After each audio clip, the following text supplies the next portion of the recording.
Yo yo yo, this is Pick Computing, video number 22, looking at hexadecimal.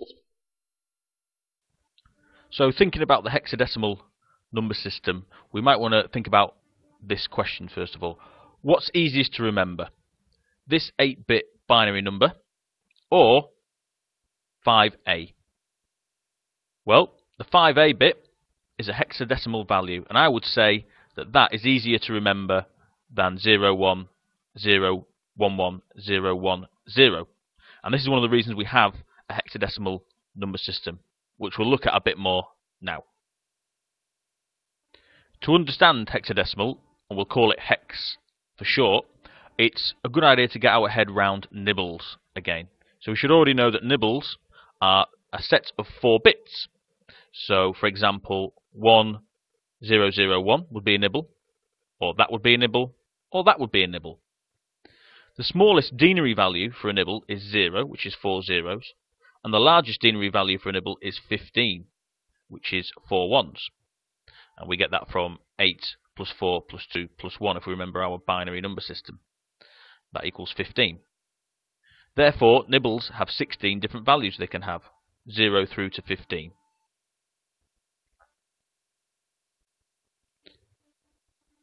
Every possible nibble value can be represented by a single hex value. We know there are 16 possible nibble values, but there are only 10 denary values that could contribute to the hex number system, and these are the numbers 0 through to 9. Therefore, the remaining 6 values in the hex number system need to use the alphabet letters A through to F. So the hex number system for the first 16 different denary values would look like this. So 0 we know is 0, 1 is 1, all the way through to 9 is 9, but then when we get to 10 for denary, that's represented by A, 11 is represented by B in hex, 12 is represented by C, all the way down to 15, which is represented by F.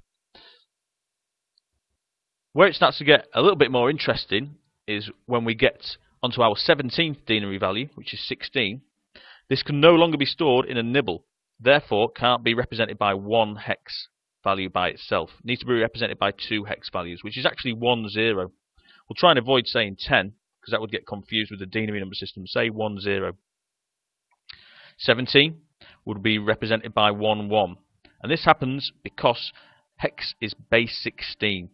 So 16 is 1, 0. That's saying it's one lot of 16 and nothing else. 17 is 1, 1, because we're saying it's one lot of 16 and another 1 to make 17.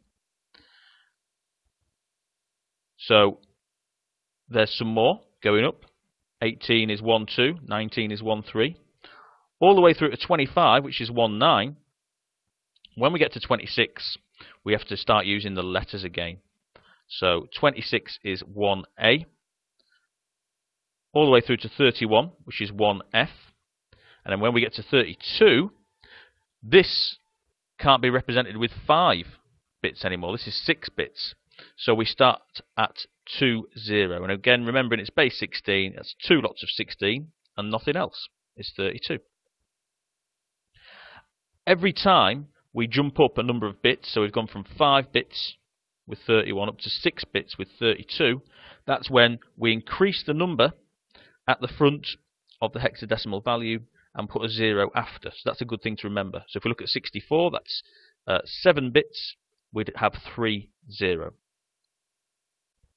Okay, so for an exam, you might need to convert from a binary value to a hex value. Now there's your 8-bit binary value. Now I'd struggle on first sight to be able to convert that into hex. So what you can do, and this is a really nice way of doing it, is split your 8-bit binary number into 2 nibbles. So there it is, split into 2 nibbles. Take our first nibble. We know that the denary for this is 8. Therefore the hex is 8. Take the second nibble. We know the denary for that is 15. Therefore the hex is F. And what we need to do to get our final answer is just join the 2 hex values together. So join the 8 and the F to get 8F. So that's the answer to 1 treble 0, double 1, double 1, converted from binary to hex is 8F. You should have a go at doing some of these now for yourself, so pause the video and have a go. You might also get asked to convert a denary number to a hex number. And this is quite easy as well. So if we take a denary number, such as 181, what we do with it then is we divide it by 16. This gives an answer, in this case, of 11, remainder 5. So if you lay out your working out like this, 11 we know is B in hex, 5 is just 5 in hex. So we do the same again, we join up the two hex values to get our final answer. So 181 in denary is B5. So pause the video at this point and have a go at these ones for yourself. So if you're having a go at those and you were unsure as to what to do if the remainder was 0, well, we'll have a look at an example that handles that now. So if you had 176 divided by 16 is 11, remainder 0. So what we do is 11 in hex and 0 in hex to get B0. And the point is, if the remainder is 0, then that must be used as part of the result. So whenever you get remainder 0, that goes in the right hand position, the next available right hand position, as part of your result. Incidentally, have you ever heard of something called the hex colour system? Maybe when you've used some software to select a colour, or possibly programmed using HTML, you might have had to use something called a hex colour code. So why is hex used to define colours? Well, we need to know about something called the RGB colour system, standing for red, green, blue. It's also known as the additive colour system, and it's where hex codes are used to specify a choice of red, a choice of green, and a choice of blue to make another colour.